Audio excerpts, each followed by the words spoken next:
Alright guys, today we're gonna be reacting to top 10 words we should steal from German. Top 10 words we should steal from German. Why? Why we should steal words instead of learn words from German? I don't know, but this video probably is gonna explain us why. So let's jump in. Schadenfreude, Doppelgänger, Zeitgeist. English speakers have occasionally turned to German to help fill gaps in our language. German just has this way of expressing in one word what would normally take us, I don't know, 3. But these ones are just the tip of the iceberg of what dear old Deutsch has to offer. So let's dive below the surface. Here are my top 10 untranslatable German words that English should steal. Los geht's. Let's go. So first on my list, at number 10, is the shortest and the sweetest. It's Jein. So you know the German for yes is ja, and the German for no is nein. Well, if you smoosh them together, you get Jein. And it means exactly what it sounds like, a mix between yes and no. It is the perfect word for when you could go either way. Like, would you like another of these salt-filled cheese-covered pretzels? Jein. They are delicious, but I'd also like to not have a heart attack in my 30s. It's a yeah. That was like putting a circle in a square, bro. Or a square in a circle. I don't know, man. It'll probably fit if you push it. I don't know. Yeah, no, I don't think so. Yes, but also a no. I feel like it also kind of reflects this like middle of the road attitude that a lot of Germans have. That's my pal Marie, a real life German.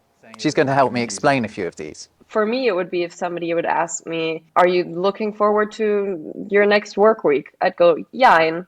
There are things that will be fun, but there is also stuff I'm not excited about.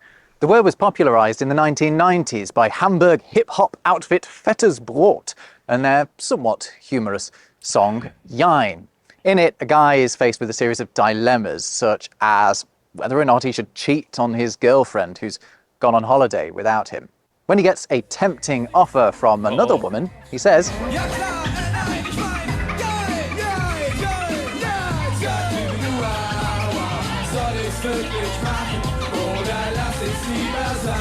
the reason Jein is only at number 10 on this list is that we might be better off coming up with our own yes-no hybrid. I mean, Swedish has done, and I bet there are others. So how about no? Yo? No. No, that's already taken. Yo. Ness? What do you think? Is that one any good? Jein. At number 9, the next German word that I think we should slot into the English language is Kummerspeck. Now we can actually break this one down into 2 parts. Kummer, meaning sorrow or grief, and Speck, meaning bacon. Kummerspeck is that little bit of extra timber you may have taken on when you've turned to good lady gluttony for solace. This is the result of comfort eating, basically. Exactly. So I would say probably the most common example is if somebody just went through a breakup or through another sad event in their life, and then they gain a little bit of weight because they maybe spend more time in bed, more time eating junk food. And then they usually, once they reappear into society, will say, oh, ich weiß, ich habe Kummerspeck zugelegt. Or they'll be like, yeah, Kummerspeck. I put a little bit of weight. I see.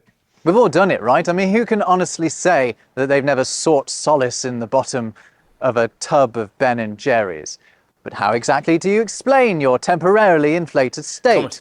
No English word is going to cut it. That's why we need a helping of German grief bacon. We need the word Kummerspeck. Man, you know, last week I broke up with my wife. She ran out with my kids, and I've been a Kummerspeck. I have been in a long-winded Kummerspeck for a long time. That's why I look like a Kummerspeck. Next at number 8, it's Backpfeifengesicht. The German language is great for helping us describe some of the darker feelings that all humans experience at one time or another. The word schadenfreude is such a gift because who hasn't taken pleasure in someone else's misfortune, even if the English lexicon likes to pretend that we haven't. Backpfeifengesicht is another word that isn't nice, but speaks to something that we have all experienced. Hold up, let me just pronounce that. Let me pronounce that. Backpfeifengesicht.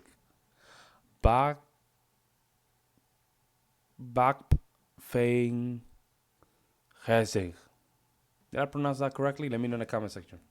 We've all encountered someone with a Backpfeifengesicht. That is, a face that's just asking for a slap.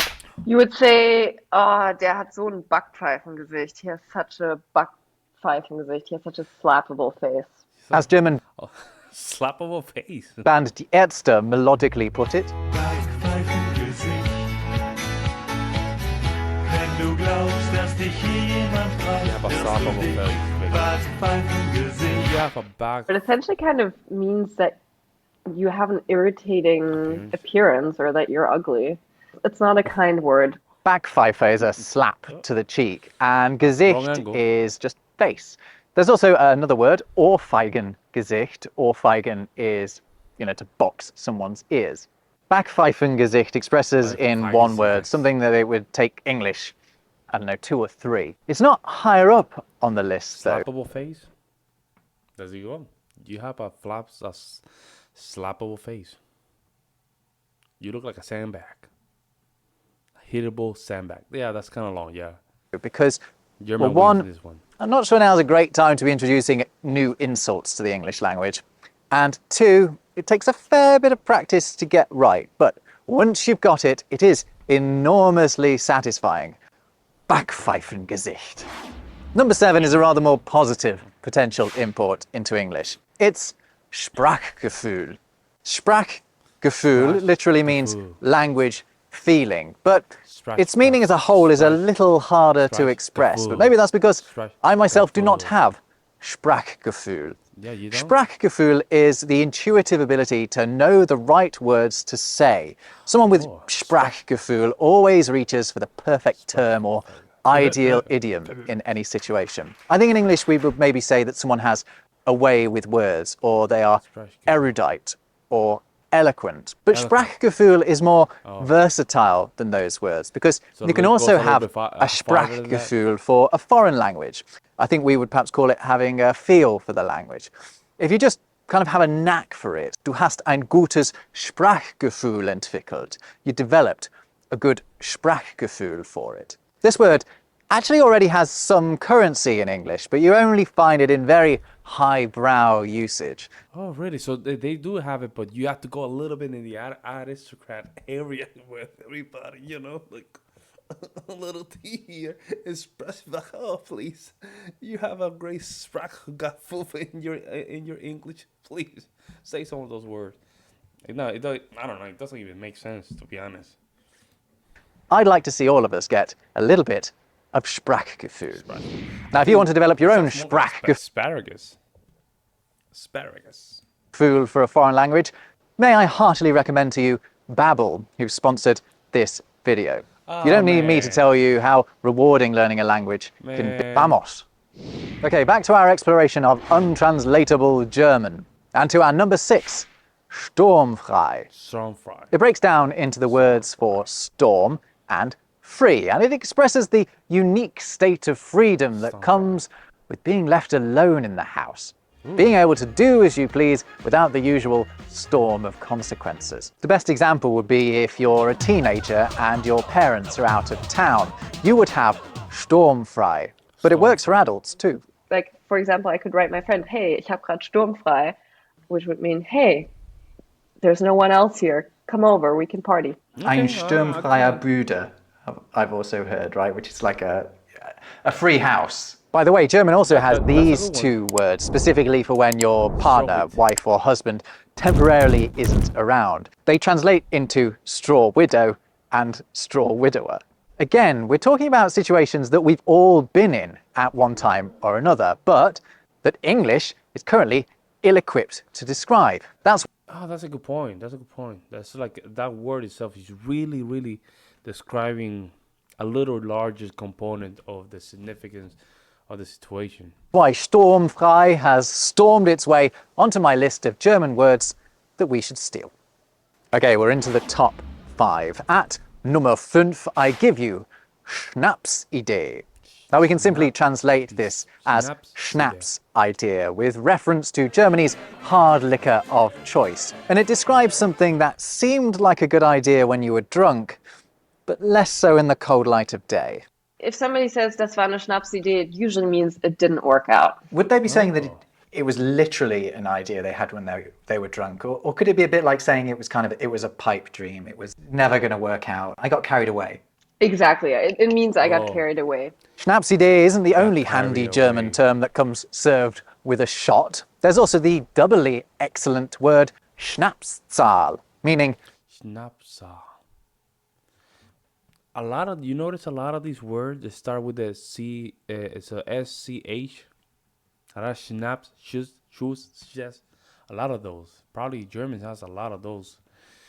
SCH, right? Schnaps number. A Schnapszahl is a number like 11 or 33 or 55, one that gives you the impression that you're seeing double. How big a part of German culture is Schnapps? Huge.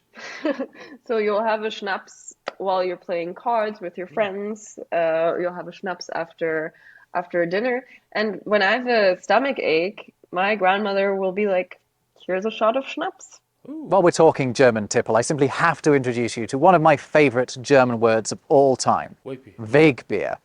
You could translate it as way beer, perhaps, and it's the bottle of beer you buy, perhaps from one of Germany's famous late shops, to drink on your way somewhere else. Usually somewhere where you intend to drink even more of them. One of the best things about this country is that you can drink in the street and no one has a go at you. It's one of the few things they don't have a go at you for. Anyway, Marie, any more boozy terms we could borrow? One more important one related to beer is called Konterbier. So the counter beer. And essentially it's a beer to counter your hangover. What? It's the beer that you drink the next... A beer to counter attack your hangover? What the hell, man? It's for sparkling water, I guess, right?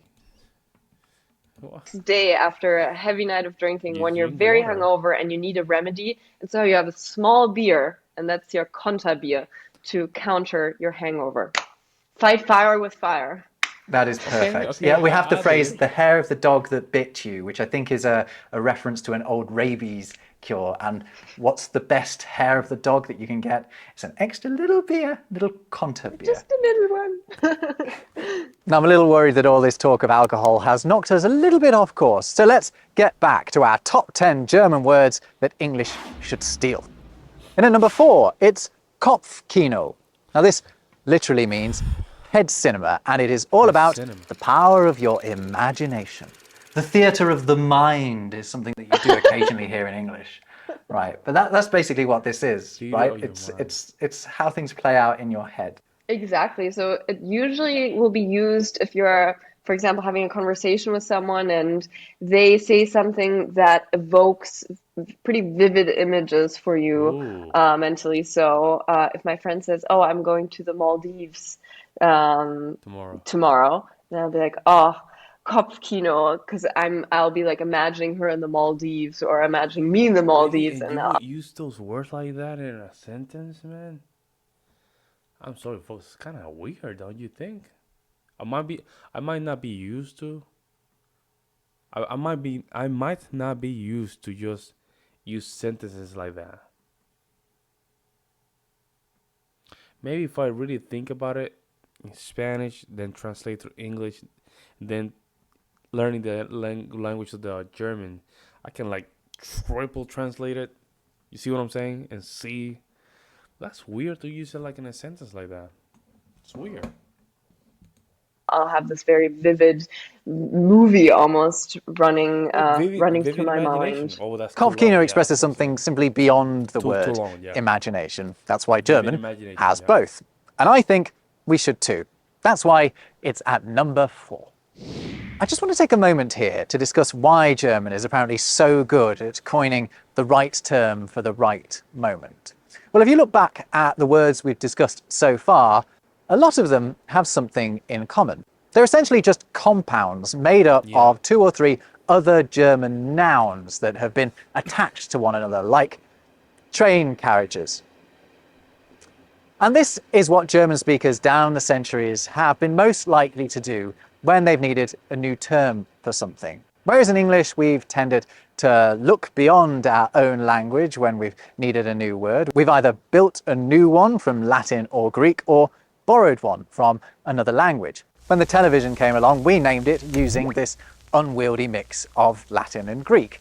Whereas in German, it was named using existing German terms. By the way, television and Fernseher mean exactly the same thing. It'd be as if we'd called the TV the Farseer. But that hasn't always... Man, this guy just bringing some knowledge into my head. Hold up. I didn't know that. Television, Greek and Latin, huh? So the Germans didn't use the Latin to build their own language? Always been this difference in approaches between English and German. Old English, the language as it was being spoken up until around 1,000 years ago, also built up words by slamming together other ones. A person's body was their bone house, and there's this beautiful Old English word, uchtkeara, which meant dawn care or dawn sorrow. Bro, start using it. Start using it, why not, right? Start using it. You start using it, right? You have to start using these kind of words, right? To just give them some life, right? You said one here, one there, and you will see what happen. Angst that you get as you're lying in bed at night, a sensation that certainly did not die out with the Anglo-Saxons. In fact, maybe that's one word that we should also start using too. Yeah, My point is, changes in the way that English works mean we've lost the ability to elegantly build up words in the way that German does. And that's why, in the cases that I've mentioned, we need German's help. Okay, let's get back to it. We're into the top 3. And at number 3, it is Fanv. So you know homesickness? Well, this is the precise opposite. Fern means far, like it does in Fernseher, and Weh is sort of soreness. Fernweh is a yearning for faraway lands. If I haven't taken a vacation in a long time, then I'll start feeling really fanvy and start looking at Google Street View of Algeria or Spain or wherever. But actually, it reminds me of another German word that we already have taken into our language, because I think this is the closest word to it in English, and that's people in English might pronounce it wanderlust, but wanderlust, right? This the need. Okay, I got you. I see what you're doing there. Wanderlust, yeah. This is when you start like going spacious, right? You start thinking about stuff, and you're not there, but you're there, kind of thing. You see what I'm saying? Like you just detach yourself from reality and just go space out. To sort of get out there, yeah, is what wanderlust is, right? Yeah, in German it's love of hiking. I guess it's love of exploring. So I would use Wanderlust pretty literally if I'm going on a big hiking trip, not just on your regular Sunday afternoon walk, but on a significant hiking trip. But Fernweh is something tied to a long journey, a big vacation. Okay. So I wonder if maybe it'd be worth us substituting out Wanderlust and replacing it with Fernweh, because actually Fernweh kind of fits our definition of wanderlust a bit better than even Wanderlust does. We should try to establish that, yeah. The campaign starts now. So German actually has Heimweh, homesickness, and Fernweh, away sickness, if you like. I suppose we could just start saying away sickness ourselves, but I recommend we take the rather more succinct Fernweh and add it to the English lexicon. It's looking for an excuse to travel anyway. Okay, we're up at the business end now, the top 2. And my number 2 German word that I think we should steal is Zugzwang. Zugzwang is used in those moments where circumstances have conspired to leave you with no choice but to... Folks, I'm learning a lot here. I'm learning a lot here, bro. Like literally, I can tell my brain just processing this, and I'm just like connecting dots and stuff like that. That's crazy, huh? It's crazy when you really start thinking about how your brain works and why you're doing certain things. Well, because I mean, I forgot that I was in a reaction. I was reacting to this. All of a sudden, I'm in this learning state. It's crazy, huh? To act. When you're forced into taking a decision, you are in Zugzwang. The term actually comes from chess, where Zug means move and Zwang is force or compulsion. It's a point in the game where you are forced to make a particular move, even if it's going to harm your chances of winning the game. It's an enormously useful term that has rightly found usage well beyond the Game of Kings. For example, if somebody really has to make a decision because it's the last minute, then you would say, oh, der ist unter Zugzwang. He's forced to act. That is such a good word. I think this is one of the best examples We have one. He has to take a bullet. He or she has to take a bullet. That's a little bit trashy, right? But that's how we say it. Yeah, Johnny has to take a bullet for us. Or he has to take a bullet. We need to take the L. We need to loosen this one. Yeah, something like that, right? He has to take a bullet. Yeah, that's the closest thing I can think of it, right? we've got, because we experience people being in that position every day, or we find ourselves in that position maybe every day, and we don't have a word for it. I think society would really benefit from having that term because it describes a human condition, a human situation pretty well. And it helps maybe understand other people's actions better. Quite right. I realise that we have gone a little bit deep here, but anything that helps us to better relate to one another and comprehend each other's motivations is a good thing in my book. That's why Zugzwang is a worthy runner-up. Okay, now it's time. The number one word that I think English should steal at the earliest possible opportunity. It's the word that fills every hard-working Helga or Heinrich's heart with a glee that, until now, we've had to live without. Ladies and gentlemen, I give you Feierabend. Feierabend? So you know that bit of the day that you probably look forward to most? That bit after you finish work and before you go to bed. What do you call it? Well, let me stop. Oh, that's a good. Wait, hold up. That is a good. Good point. Good point. What kind of word will you use there? Maybe you guys know. Let me know in the comment section below. What word will you, as an English speaker, how will you use there? Huh?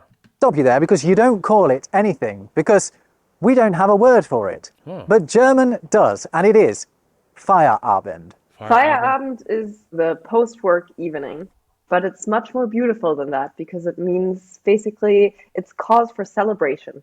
Indeed, Feierabend literally means celebration evening. It's a cause to celebrate every working day of the week. And who doesn't need that?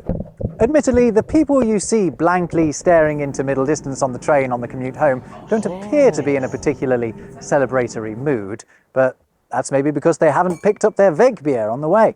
And I'm also not sure what this says about how much Germans enjoy their jobs. But usually, the end of the day working in a German office comes with a chorus of schönen Feierabend, have a great Feierabend, and I think we deserve that too. That's why Feierabend is top of my list of German words that I think English should steal. So which was your favourite? Let me know in the comments. Hey, what was your favorite? I think that last one, he is right. It might be more suitable because we really don't have anything related to that. I'm just thinking like the closest thing that we have as a Spanish speaker is a siesta. But that's not even during the post-work time. That's during the middle of the day, right? So we don't have something like that. No, we don't. We don't. Celebration time. No idea. No idea at all. Let me know in the comment section below what you guys think. Do you guys use some of these words? Do you guys? It'll be interesting to know. In the meantime, I will see you in the next one.